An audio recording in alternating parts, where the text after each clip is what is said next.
Every hostess in London had, at one time or another, staked her reputation on the hope of seeing the Duke of Blackwood married from her own ballroom, and every one of them, without exception, had been disappointed. He arrived tonight as he always did, precisely on time, impeccably dressed, and entirely unmoved by the small, visible ripple of excitement that ran through Lady Fenwick's ballroom the moment his name was announced. Footmen straightened. Mothers clutched daughters' arms a fraction tighter. Even the orchestra, or so it seemed to more than one observer, found a slightly more spirited tempo the instant his tall figure appeared at the top of the great staircase. "Edmund Blackwood," murmured old Lady Cardew to her companion, not troubling to lower her voice much, "has refused, by my count, no fewer than 11 eligible young women this season alone. 11, and not one of them lacking in fortune, family, or face. Some say he is too proud to settle for anything less than perfection," her companion offered. "Others say," Lady Cardew replied, with the particular relish of a woman who considered gossip a civic duty, "that his heart was broken so thoroughly, years ago, that he hasn't one left to give anybody at all." Neither theory was entirely wrong, though neither was entirely right either, and Edmund himself, moving through the crowded room with the practised ease of a man who had long since perfected the art of appearing present while remaining, in every way that mattered, elsewhere, had grown tired of hearing either explanation offered as though it settled the matter. He had learned, over the years, to let such talk pass over him like weather, inevitable, occasionally unpleasant, but never worth the trouble of arguing with. One young woman after another was presented to him over the course of the evening, each lovely, each accomplished, each coached by an ambitious mother in precisely the right things to say. He was unfailingly polite to every one of them. He danced when duty demanded it, complimented gowns when compliments were expected, and extracted himself from each conversation with such practised grace that not one of the young ladies in question could quite identify the moment she had been dismissed. It was, he sometimes thought privately, rather like a well-rehearsed play performed nightly to a slightly different audience. The lines never varied, only the faces delivering them, and he had long since stopped expecting any surprises from the performance. It was nearing midnight, and Edmund had begun calculating the earliest hour at which he might reasonably depart, when he noticed a woman he did not recognize standing near the edge of the room. She was not dressed in the season's most fashionable silks, nor adorned with the sort of jewels that announced a fortune behind them. She stood a little apart from the crush of the crowd, a glass of ratafia untouched in her hand, watching the room, watching him, specifically, he realized, with an attention that was neither flirtatious nor admiring, but something closer to careful assessment, as though he were a puzzle she had already half solved and was merely confirming the final pieces. He found himself, against every habit of the evening, watching her in return. She crossed the room toward him at last, without hurry, without the practised sway of a woman hoping to be noticed, and the small pocket of guests nearest him fell into an expectant hush, anticipating, no doubt, the same tired performance they had witnessed 11 times already that season. "Your Grace," she said, and dropped the barest suggestion of a curtsy. "Correct, but no more than correct. I wonder if I might ask you something." "You may ask," he said, "though I make no promise of an answer." She held his gaze steadily, and there was nothing in her expression of the coyness he had grown so weary of. "Your Grace, if you knew the woman you loved had betrayed you before you ever truly met her, would you still choose her?" For a long moment, Edmund Blackwood said nothing at all. The orchestra continued playing. The candles continued to burn. But something in his chest had gone entirely, dangerously still, for the question she had asked, however strangely phrased, touched a wound he had spoken of to no living soul in over 7 years. "Who told you to ask me that?" Edmund said at last, his voice low enough that only she could hear it, though every instinct in him screamed to demand the answer far louder. "No one told me to ask anything, Your Grace." The young woman's expression did not waver. "I asked because I wished to know the answer. You do not even know my name beyond the title, I imagine, and yet you presume to ask me something so—" He stopped himself, aware suddenly of how close his composure had come to slipping in a room full of London's most attentive gossips. "Forgive me. "I do not believe we have been introduced." "Miss Clara Whitmore," she said. "And you are quite right that we have not been introduced. I hope you will forgive the impertinence of the question all the same." "I am rather more interested," he said, "in why you asked it." "Then I am afraid you will have to remain interested a while longer, Your Grace, for I do not intend to satisfy that curiosity tonight." She offered the smallest, most maddening suggestion of a smile. "Perhaps you might ask yourself, instead, why you refuse every woman who is brought before you have given a single one of them a fair chance. I suspect the answer to that question is rather more useful to you than the answer to mine." And with that, she turned and walked back into the crowd, leaving Edmund standing alone near the edge of the ballroom with his heart beating a good deal faster than any dance had managed to make it beat all evening, and a question circling his mind that he could not, for the life of him, set aside. He watched her go.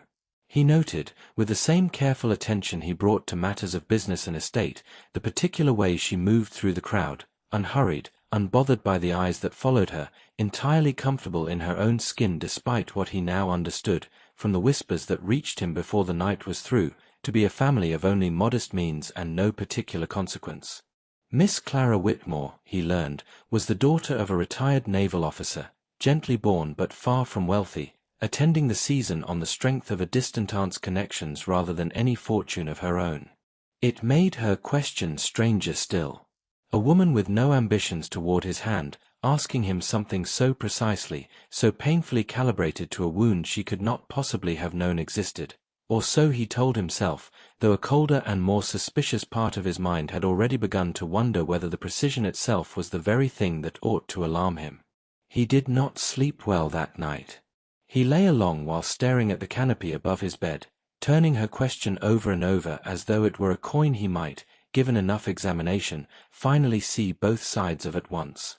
He thought of every calculated proposal he had refused that season, every mother's hopeful maneuvering, every young lady coached to laugh at precisely the right moment, and found, for the first time in longer than he cared to admit, that he was more curious about a woman's silence than he had been about any of their careful, well-rehearsed charm.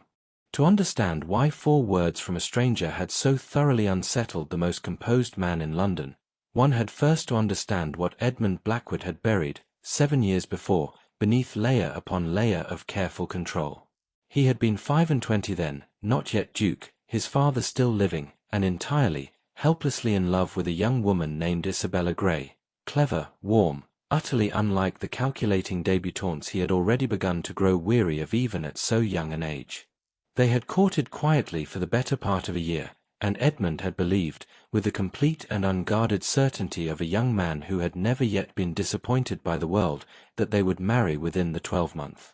He remembered still, with a clarity that surprised him even now, the particular sound of her laugh, the way she had once talked him into wading, quite improperly, into a garden fountain on a dare, the letters they had exchanged nearly every day when duty kept them apart. He remembered, too, the small ring he had commissioned in secret, never delivered, still locked in a drawer of his desk that he had not opened in years, unable either to give it away or to look upon it without pain. Then the letters had come. Not letters from Isabella, letters about her, delivered to Edmund's father through a channel he had never fully questioned at the time, containing evidence, damning and specific, that Isabella had been secretly engaged to another man before Edmund had ever met her, and had concealed the fact throughout the whole of their courtship in the hope of securing a wealthier match. There were dates. There were names. There was, most devastatingly, a letter purportedly in Isabella's own hand, describing Edmund in terms so calculating and so cold that he had not been able to finish reading it the first time, nor any of the several times he had returned to it since, unable quite to burn it and unable, either, to forgive. He had confronted her only once, briefly and coldly, refusing to show her the evidence or explain the accusation, humiliated too deeply to give voice to the specifics. Isabella had wept, denied everything, begged him to tell her what he believed she had done, and he, in his wounded pride, had refused to say, certain that any further explanation from her would only be another calculated lie, another performance meant to secure the better match after all. Within the month, she had married elsewhere, hastily, he had thought at the time, proof enough of her guilt. He had not spoken to her since. He had not, in 7 years, allowed himself to love anyone as completely again, for love, he had concluded, was simply a door through which betrayal eventually walked, however carefully one chose the person to whom that door was opened. He had never told anyone the particulars, not his closest friends, not even, in the end, his own father, who had died believing his son's coldness toward marriage a matter of pride rather than grief. He certainly had not told a stranger he had met only once, in a crowded ballroom, and yet here was Clara Whitmore, asking him, almost word for word, the very question he had never dared ask himself. If you knew the woman you loved had betrayed you before you ever met her, would you still choose her? The phrasing was too precise to be coincidence. Somehow, impossibly, she knew. Edmund did what any careful, controlled man in his position would do. He began, quietly and methodically, to learn everything he could about Miss Clara Whitmore. He discovered that her father, Captain Josiah Whitmore, had served with some distinction in the Navy before an injury forced his early retirement, and that the family's modest fortune had never fully recovered from the years of half-pay that followed. He discovered that Clara had no living mother, that she kept house for her father and a younger sister with a competence well beyond what her limited means ought to have allowed, and that she was regarded, among the small circle who knew her well, as clever, plain-spoken, and entirely unimpressed by rank. He discovered nothing at all, in those first inquiries, that explained how she had come to know about Isabella Grey. He encountered her again, some days later, at a rather smaller gathering hosted by his own second cousin, and found himself, before he had quite decided to do so, crossing the room to speak with her. "Miss Whitmore, I find I have not stopped thinking of your question." "I rather hoped you might not," she said, with no particular triumph in her voice, only a kind of quiet satisfaction. "Though I confess I did not expect you to seek me out a second time to say so. I should like an explanation." "I am aware, Your Grace." She studied him a moment, and something in her expression softened, very slightly, from the careful reserve she had shown him at the ball. "But I do not think you are ready for the whole of it yet. I think, if I gave it to you now, you would take it as a weapon rather than a gift, and use it to confirm whatever bitterness you have already decided to believe about the world. That is a rather presumptuous thing to say to a man you barely know." "Perhaps," she allowed. "But I do not believe it is wrong." He ought to have been offended. Instead, absurdly, he found himself almost amused, a sensation so unfamiliar in the context of a conversation about Isabella Grey that it took him a moment to recognize it for what it was. "Then what would you suggest instead, Miss Whitmore, since you seem to have given the matter such careful thought?" "I would suggest," she said, "that you spend a little time with me, Your Grace, without any particular agenda beyond conversation, and allow me to discover whether the man beneath the title is worth the trouble of the truth I am carrying. I do not give such things away lightly. And if I refuse, then I imagine you will go on refusing every woman London puts in front of you until you are a very old man indeed, quite alone, and no better acquainted with the truth than you are tonight." She said it without malice, only a plain and rather bracing honesty. "The choice, of course, is entirely yours." And so, against every instinct of caution he possessed, Edmund began seeking out Clara Whitmore's company, first with the excuse, offered mostly to himself, that he meant only to extract the truth from her by patience rather than force, and then, gradually, without any excuse at all. He found her at the Hendersons' musical evening, seated near the back where she might observe rather than be observed, and spent the better part of an hour in quiet conversation with her about nothing of consequence, a book she had recently read, a walking path she preferred in Hyde Park, her sister's fondness for sketching birds with rather more enthusiasm than accuracy. He found himself laughing, once, at some dry observation of hers about the room's more self-important occupants, and caught several curious glances turned their way as a result, for the Duke of Blackwood was not known to laugh easily, nor often, nor in public. Even the pianist, mid-performance, seemed to falter slightly at the unfamiliar sound. Their conversations, over the following weeks, grew steadily more personal. She asked him, with a directness no other woman in London had ever dared, what he actually thought about, not what he was expected to think, but what genuinely occupied his mind when he was not performing the role society required of him.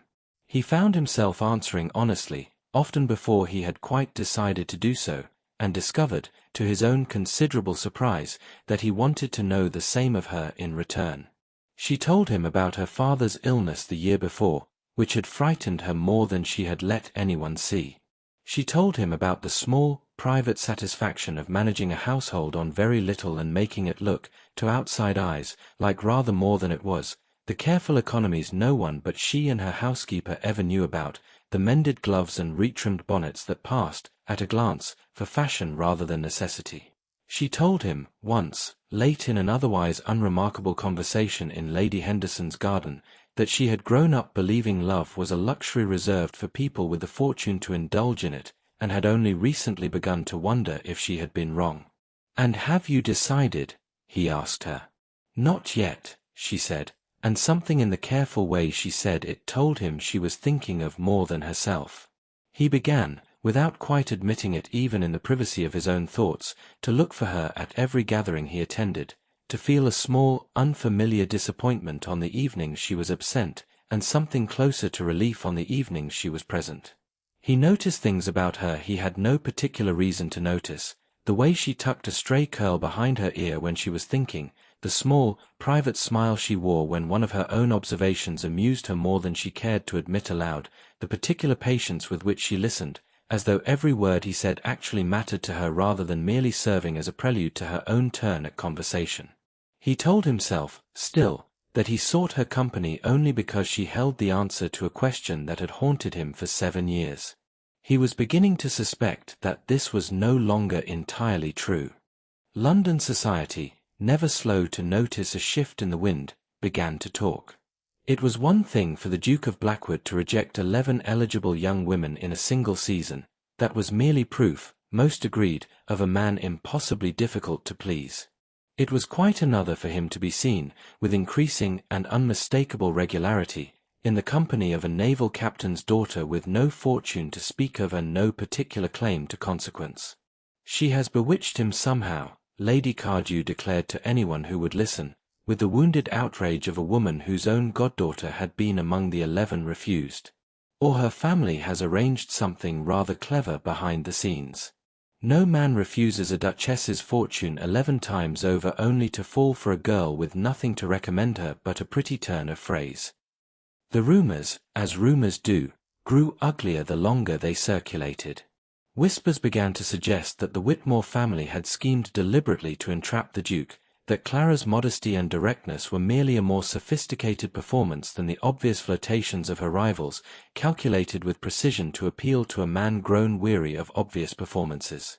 Other whispers, crueler still, suggested that Clara's father's naval career had ended not in honorable injury but in some disgrace never fully disclosed, and that the family's straitened circumstances were the result of debt rather than misfortune. One evening, a particularly bold young lady named Miss Featherington, herself among the 11 refused, made a point of engaging Clara directly at a card party, her smile sharp as a blade beneath its pleasant surface. "I confess I cannot imagine what you and his Grace find so very much to discuss, Miss Whitmore.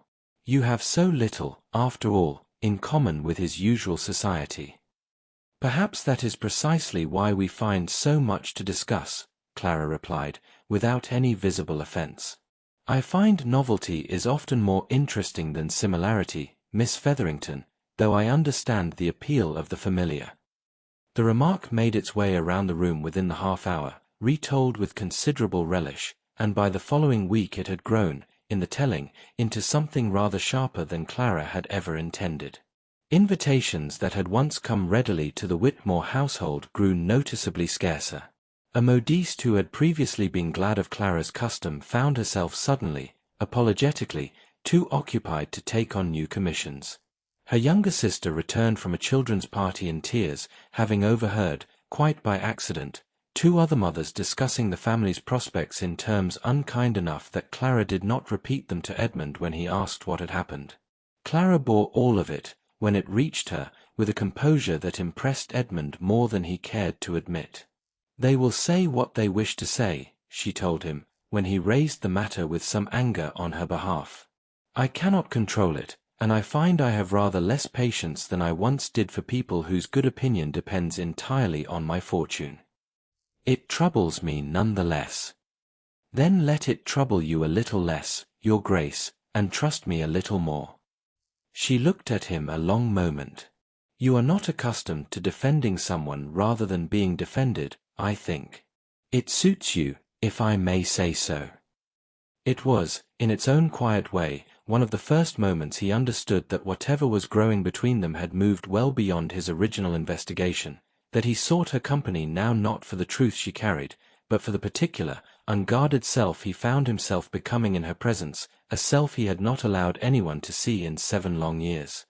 It was an old family friend of his late father's, a solicitor named Mr. Pruitt, who had handled the Blackwood estate's affairs for decades, who inadvertently supplied the piece that changed everything. Whitmore, the old man said, over a glass of port one evening, when Edmund had mentioned Clara's name in passing, more to test the sound of it aloud than for any particular purpose. Captain Josiah Whitmore. I recall the name from some years back. There was a connection, if I am not mistaken, to the Grey family. A cousin, I believe, on the mother's side. It was some years before your unfortunate business with Miss Isabella Grey, if memory serves, but the families were certainly acquainted. Edmund set down his glass very carefully. A connection to the Greys. A distant one, your grace, but a connection all the same. I recall it only because the elder Mrs. Whitmore, Clara's mother, God rest her, was rather close with Isabella Grey's own mother in their younger years. Quite intimate friends, as I understood it, before circumstances separated the families rather suddenly, if I recall correctly. There was some falling out, though I never learned the particulars, the sort of quiet family rupture that gets spoken of in whispers for a season and then forgotten entirely, as such things generally are. You are certain of this? As certain as an old man's memory allows, your grace. Shall I make further inquiries? No, Edmund said, more sharply than he intended, and Mr. Pruitt, wise enough not to press a duke on a matter that had so plainly unsettled him, changed the subject to safer ground. The implication settled over Edmund like a physical weight all the same. Clara Whitmore was connected, however distantly, to the very family whose alleged betrayal had shaped the whole of the last 7 years of his life. She had known about Isabella. She had known, somehow, the precise and private nature of what had passed between them, and she had asked him her question that first night with a precision that could no longer be dismissed as coincidence. His first instinct, ungenerous, he would later admit, but immediate all the same, was suspicion so complete it curdled almost instantly into anger. Had this entire courtship, every unguarded conversation, every moment of laughter he had believed genuine, been some elaborate scheme orchestrated by a family connected to his original betrayal? Had he simply exchanged one calculating woman for another, more patient in her methods but no less deliberate in her aims? He confronted her the very next evening, his voice colder than it had been with her in weeks. Your family is connected to the Greys. Clara did not flinch, though something in her face went pale. Yes. And you knew this the entire time. From the very first night, when you asked me that question, you knew exactly what you were doing. Edmund. Do not, he said, call me that. Not until you have explained yourself. I did know, Clara said, and her voice, though it shook slightly, did not waver from its honesty. I have known for some months that my family was connected, somehow, to whatever happened between you and Isabella Grey. But I did not know the particulars, Edmund, and I certainly did not orchestrate anything. You must believe that, whatever else you choose to believe of me. Why should I believe anything you say, when you have kept this from me for weeks? Because I only learned the truth myself a fortnight before I ever met you, she said. My father was dying, or believed he was, that winter, before he recovered, and in the way of men who believe themselves near the end, he wished to unburden himself of something he had carried a long while.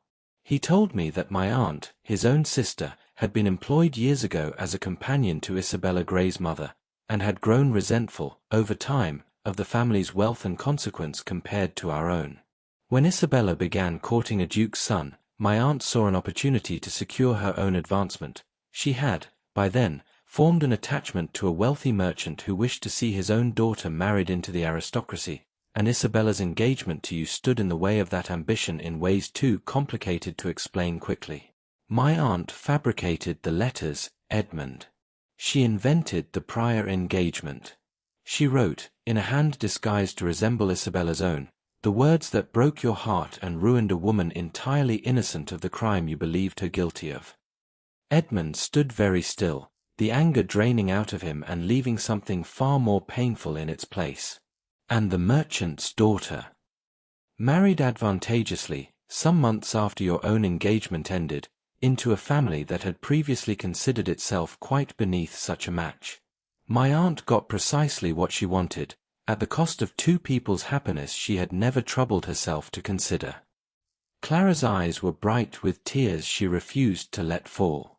My father kept her letter of confession, written in her own guilty hand before she left England for good rather than face what she'd done. I have carried it since the day he gave it to me, Edmund, trying to find the courage to bring it to you, and trying, too, to be certain that when I did, it would matter to the right reasons, and not simply confirm every bitter thing you already believed about love. You might have told me all this weeks ago. I might have, she agreed.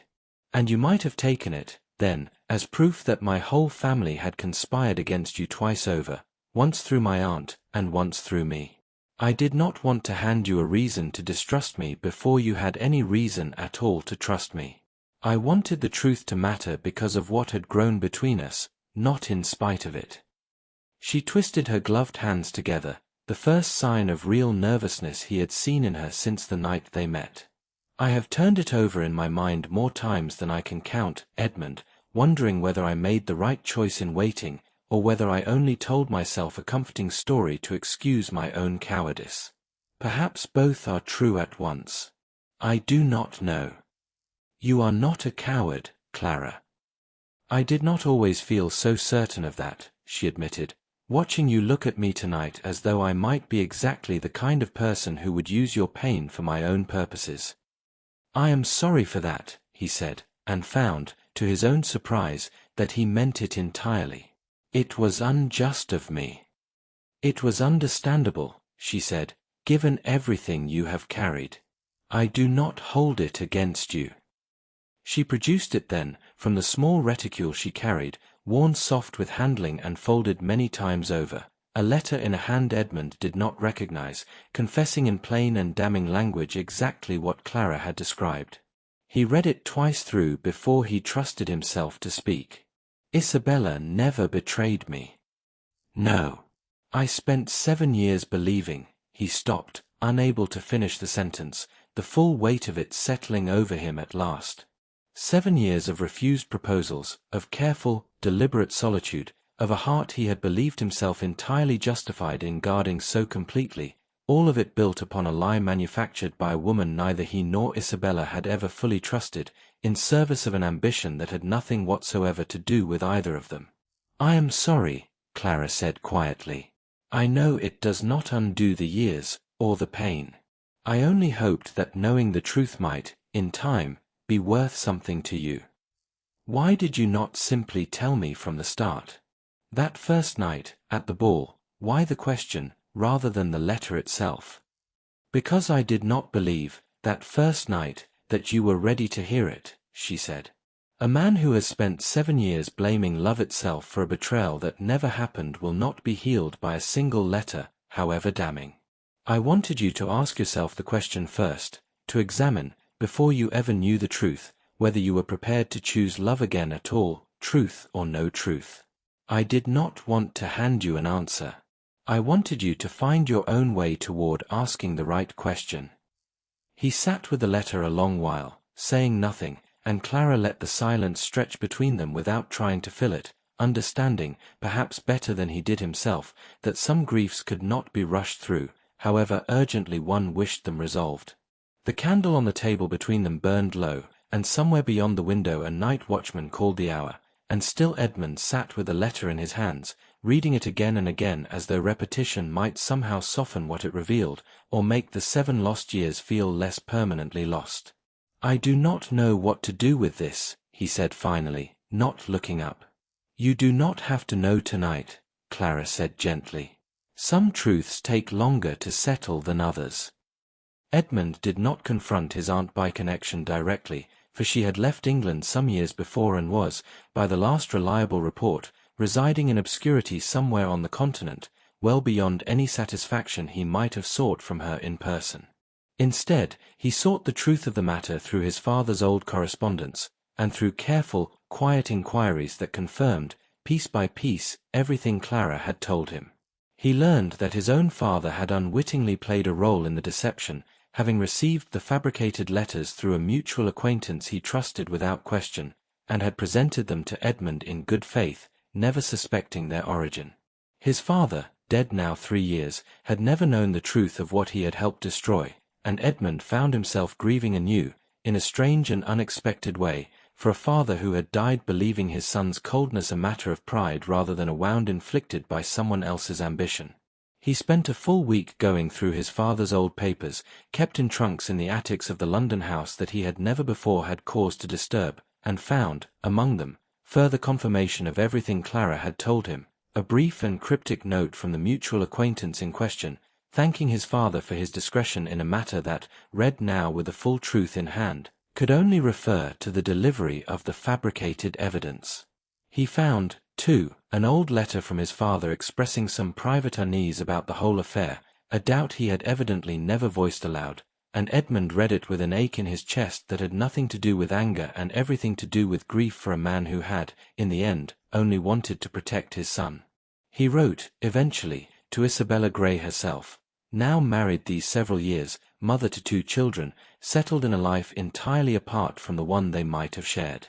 Her reply, when it came, was gracious beyond anything he had any right to expect, forgiving him with a warmth that humbled him considerably, and expressing, in careful and generous terms, her relief that the truth had finally come to light, if only for his own peace of mind rather than any hope of reconciliation between them. She wrote, too, that she had long suspected some manner of deception, though she had never possessed the means to prove it, and that she was glad, more than anything, that he might finally set the burden down. "She has built a happy life," Edmund told Clara, some days later, "despite everything. I confess I did not expect that to comfort me as much as it does." "Perhaps," Clara said gently, "it is easier to release something once you know it was never truly what you believed it to be." But knowing the truth, Edmund discovered in the weeks that followed, did not simply undo 7 years of carefully constructed habit. He found himself, more than once, retreating into the same guarded distance he had relied upon for so long, uncertain whether what he felt for Clara was genuine affection or simply relief at having finally been given permission to feel anything at all. "I do not want you to choose me," Clara told him plainly, when he tried, haltingly, to explain this uncertainty to her one evening in her father's modest but comfortable parlor, "because you feel you owe it to the truth, or because you believe it would somehow undo what was taken from you 7 years ago. I did not bring you that letter to earn your affection, Edmund. I brought it because you deserved the truth, whatever you chose to do with it afterward.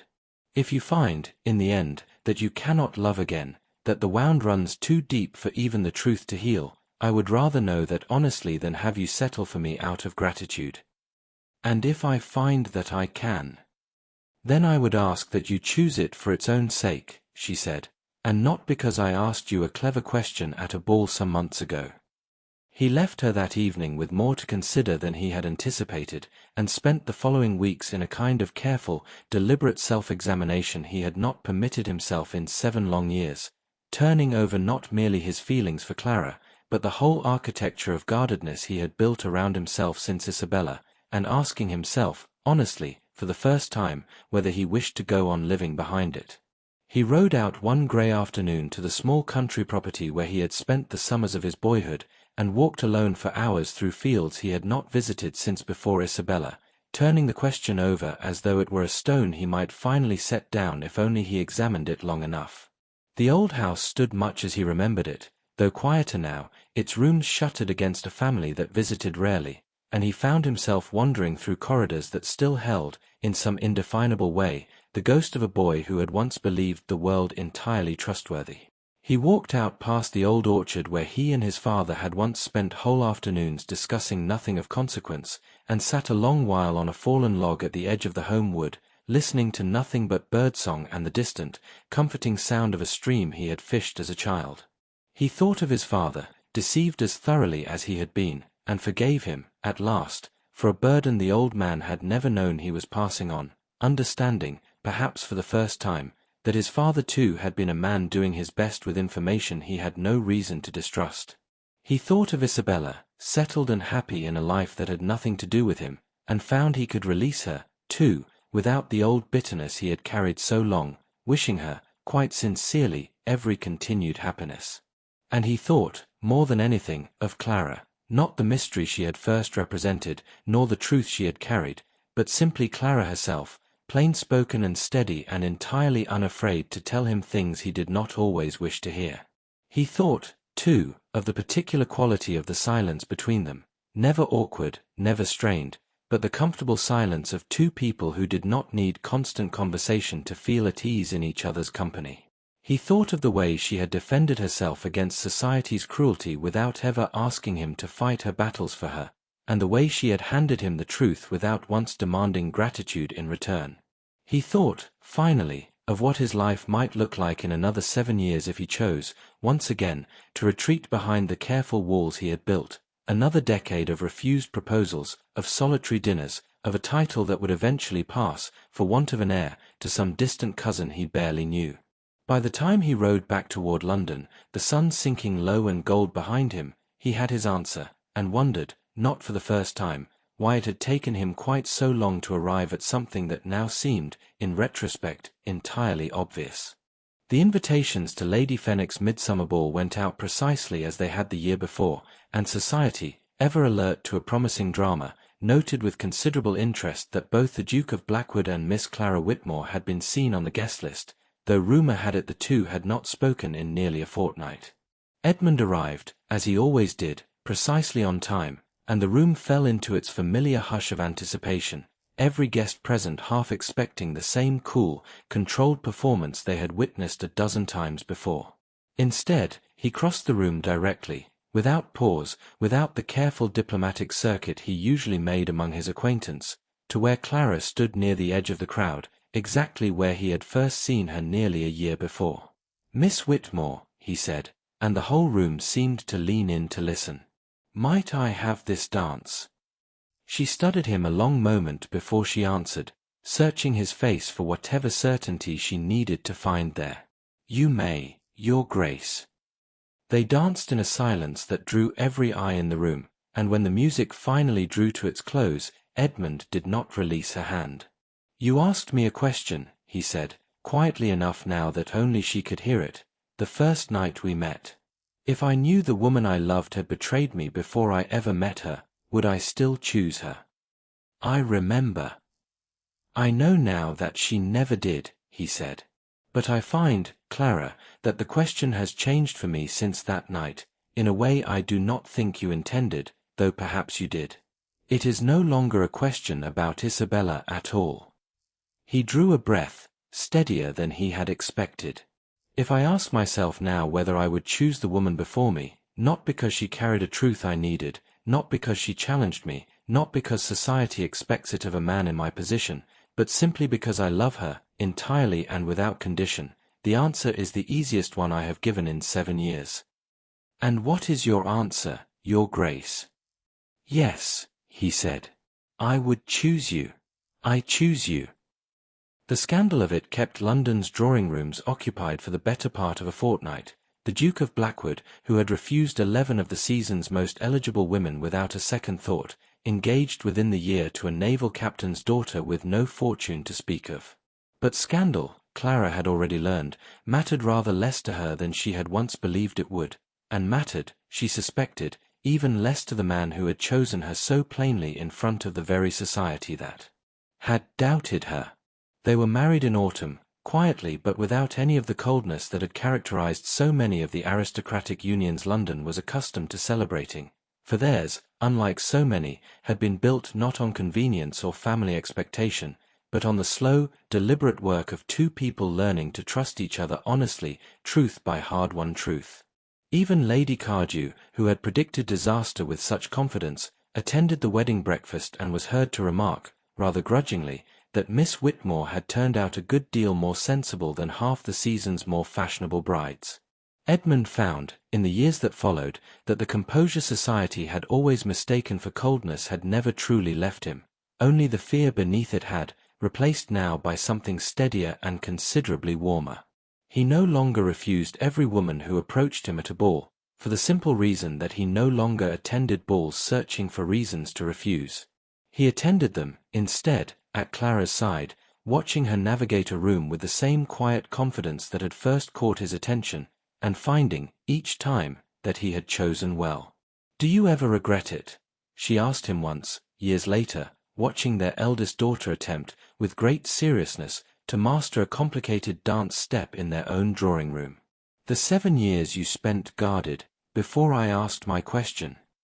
"I regret the years," he admitted, "but not the question. I have thought, more than once, that I might have gone on refusing every woman in London for the rest of my life, quite convinced I was protecting myself, when in truth I was only protecting a wound someone else had inflicted and had never troubled myself to properly examine." He took her hand, as he had that first night on the dance floor, and found it exactly as steady now as it had been then. "You did not save me from love, Clara. You only asked me the question that made me brave enough to choose it again." Their daughter, having at last mastered the step she had been practicing, looked up at them both with the particular triumphant pride of a child certain of an audience's approval, and Clara laughed, drawing the girl into an embrace, while Edmund watched them both with a warmth that would have astonished the cold, careful Duke he had once been, a man who had believed, for 7 long years, that love was a door through which only betrayal could walk, never once imagining it might also be the door through which a whole and unexpected life could enter instead. He thought sometimes, in quiet moments like this one, of that first ballroom, of Lady Cardew's whispered speculation, of the 11 women he had refused before a stranger's question had finally cracked something open in him that he had believed permanently sealed. He had spent so many years certain that guardedness was a form of wisdom, that a heart kept carefully closed could never again be broken. He understood now, watching his daughter dance and his wife laugh, that he had been only half right. A closed heart could not be broken, it was true, but neither could it be filled, and he would not, for anything in the world, trade back the years of vulnerability that had followed for the safety of the years that came before. London still talked, from time to time, about the Duke who had refused 11 women only to marry a naval captain's daughter with nothing to recommend her but honesty and a well-timed question. Edmund had long since stopped minding what they said. He had, after all, the only answer that mattered, and it slept soundly each night in the room down the corridor, and laughed, most days, somewhere within earshot of his own contented heart. That is the end of today's story. Subscribe to Midnight in Mayfair and enter a world where every love story has a secret.